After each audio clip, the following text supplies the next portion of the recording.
வணக்கம். கொஞ்ச நாளைக்கு முன்னாடி எகிப்துல காசா உச்சி மாநாடு நடந்தது இல்லையா? அதுல இருந்து ஒரு வீடியோ பயங்கர வைரல் ஆச்சு. அந்த வீடியோ பத்தியும் அதுக்கு பின்னால இருக்கிற சில ஆழமான விஷயங்கள் பத்தியும் தான் இன்னைக்கு அலச போறோம். முதல்ல அந்த உச்சி மாநாட்டோட சூழலை கொஞ்சம் ஞாபகப்படுத்திக்கலாம். அங்க டொனால்ட் ட்ரம்ப் இருந்தாரு, இத்தாலியோட ஜார்ஜியா மெலோனி, பிரான்ஸ் அதிபர் மேக்ரோன், யூகே லேபர் கட்சி தலைவர் கியர் ஸ்டார்மர், பாகிஸ்தான் பிரதமர் ஷெஹபாஸ் ஷெரீப், இப்படி நிறைய தலைவர்கள். ஆனா இந்திய பிரதமர் மோடி இதுல கலந்துக்கல. இந்தியா சார்பா வேற அதிகாரிகள் தான் போயிருந்தாங்க. சரி, இப்போ அந்த வைரலான மொமெண்ட்டுக்கு வருவோம். ஒரு கூட்டத்துக்கு நடுவுல ட்ரம்ப் பேசிட்டு இருக்கும் போதே டக்குன்னு திரும்பி தனக்கு பின்னால நின்னுட்டு இருந்த பாகிஸ்தான் பிரதமர் ஷெரீப் கிட்ட கேக்குறாரு, நீங்க 2 நாளைக்கு முன்னாடி என்கிட்ட தனியா சொன்னீங்களே, அதை இப்போ எல்லார் முன்னாடியும் சொல்றீங்களா அப்படின்னு. கிட்டத்தட்ட பொதுவெளியில என்ன புகழுங்கன்னு சொல்ற மாதிரி தான் அது இருந்துச்சு. அந்த நேரத்துல ஷெரீஃபோட முகப்பாவனை, அப்புறம் அவர் எப்படி புகழ்ந்து தள்ளினார், இதெல்லாம் தான் பெரிய விவாதமா ஆகியிருக்கு. அந்த வீடியோவிலேயே பார்க்கலாம். ட்ரம்ப் கேட்டதும் ஷெரீப் முதல்ல கொஞ்சம் தயங்குற மாதிரி தெரியுது. நிஜமாவா, இங்க சொல்லணுமா அப்படிங்கிற மாதிரி ஒரு பார்வை. அப்புறம் பேச ஆரம்பிக்கிறாரு. அதுக்கப்புறம் புகழுரைகள் தான். ட்ரம்ப அமைதிக்கான நோபல் பரிசுக்கு திரும்பவும் பரிந்துரைக்கிறேன்னு கூட சொல்றாரு. அந்த புகழ்ச்சியில சில வார்த்தைகள்லாம் ரொம்ப ரொம்ப கவனிக்க வேண்டியது.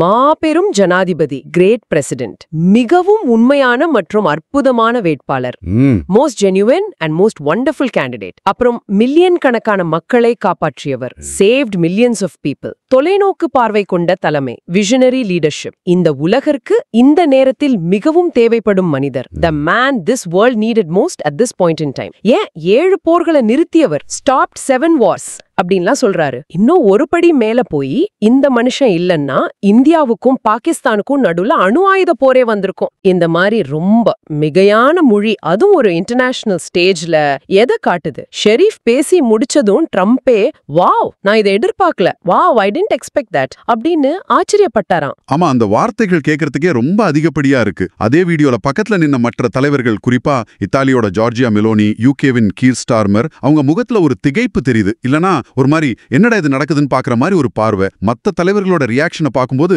இது வெறும் ஒரு ஆக்வர்ட் மூமெண்ட் மட்டும் இல்லன்னு தோணுது இல்லையா? பாகிஸ்தான் மக்கள் இதை எப்படி பாப்பாங்கன்னு ஒரு கேள்வி எழுப்புது. ஒரு இந்திய தலைவர் இந்த மாதிரி இறங்கி போய் பேசுவாரா அப்படின்னு ஒரு ஒப்பீடும் செய்யுது. ஒரு இந்திய தலைவர் இந்த அளவுக்கு பண்ணுவாரான்றது சந்தேகம்தான். அப்புறம் பாகிஸ்தான்ல மீடியா மேல கட்டுப்பாடு இருக்கிறதால ஷெரீஃபால இப்படி செய்ய முடியுது. இல்லன்னா சுயமரியாதை உள்ள எந்த நாட்டு மக்களும் இதை ஏத்துக்க மாட்டாங்க. சோஷியல் மீடியாவில கூட அமெரிக்கர்களே இதை பார்த்து சிரிச்சதா, ட்ரம்பே தன்னை இவ்ளோ புகழ்ந்திருக்க மாட்டாருன்னு கமெண்ட் போட்டதா அந்த சோர்ஸ் சொல்லுது. இது ஒரு தலைவரோட செயல்ங்கிறத தாண்டி ஒரு நாட்டோட இமேஜ சர்வதேச அளவுல எப்படி பாதிக்குதுன்னு ஒரு கேள்வியையும் எழுப்புது. அடுத்து அதே கான்வர்சேஷன்ல ட்ரம்ப் மத்த நாடுகளை பத்தி பேசும்போது இந்தியாவை பத்தி சொல்றாரு. இந்தியா ஒரு சிறந்த நாடு, என் நல்ல நண்பர் தலைமையில சிறப்பா செயல்படுது அப்படின்னு சொல்றாரு. இது பிரதமர் மோடியத்தான் சொல்ற மாதிரி இருக்கு. அதுக்கப்புறம் பாகிஸ்தானும் இந்தியாவும் இப்போ நல்ல ஒன்னா இருப்பாங்க அப்படின்னு சொல்றாரு. அந்த நேரத்துல ஷெரீப் முகத்துல ஒரு மாதிரி வினோதமான புன்னகை வருது. அவர் கண் சிமிட்டுறத பார்த்து ட்ரம்ப் சிரிக்கிறதாவும் அந்த சோர்ஸ் சொல்லுது. இந்த நைஸ்லி டுகெதர் அப்படிங்கிற வார்த்தை, அப்புறம் ஷெரீஃபோட அந்த புன்னகை, இதுக்கு என்ன அர்த்தம் இருக்கலாம்? பாகிஸ்தான் தொடர்ந்து அமெரிக்காவோட மத்தியஸ்தத்தை எதிர்பார்க்குது, இல்லனா அதை வரவேற்குதுங்கிற மாதிரி ஒரு தோற்றத்தை இது கொடுக்குதுன்னு அவங்க நினைக்கிறாங்க. அதனால என்ன ஆகுதுன்னா, இந்தியா பாகிஸ்தான் பிரச்சனை இருக்கு இல்லையா, இந்தியா அதை எப்பவுமே 2 நாடும் நேரடியா பேசி தீர்த்துக்கணும்னு சொல்லுது. ஆனா இந்த மாதிரி சமயங்கள்ல அமெரிக்கா மாதிரி 3வது நாடு உள்ள வந்து கருத்து சொல்லவும், ஏன் ஆமா அவங்க இனிமே நல்லா ஒன்னா இருப்பாங்க அப்படின்னு ஒரு மாதிரி உத்தரவாதம் கொடுக்கற மாதிரி பேசவும் ஒரு இடம் உருவாகுது. இது இந்தியாவோட நீண்ட கால நிலைப்பாட்டுக்கு எதிரானது. இது மாதிரி நடக்கும்போது அந்த பிராந்தியத்தோட ஒட்டுமொத்த நிலைப்பாட்டையும் பிரச்சனைகளை அந்தந்த நாடுகளே பேசி தீர்க்கிற திறனையும் இது கேள்விக்குள்ளாக்குது. ஒரு நாட்டு தலைவர் இன்னொரு நாட்டு தலைவர்கிட்ட இந்த மாதிரி சிக்னல் கொடுக்கறது அந்த பிராந்தியத்தோட கூட்டு பேரம் பேசும் சக்தியை கூட பாதிக்கலாம்னு சொல்றாங்க. இந்த உச்சி மாநாட்டோட சூழலுக்கு வருவோம். பிரதமர் மோடி வரலன்னு சொன்னோம். இஸ்ரேல் பிரதமர் நெத்தன்யாவும் வரல. அவங்க ஏன் கலந்துக்கல? அதுக்கு என்ன காரணங்கள் சொல்றாங்க? குறிப்பா நெத்தன்யாகு வராததுக்கு துருக்கியோட அழுத்தம் காரணம்னு ஒரு வதந்தி வந்துச்சு.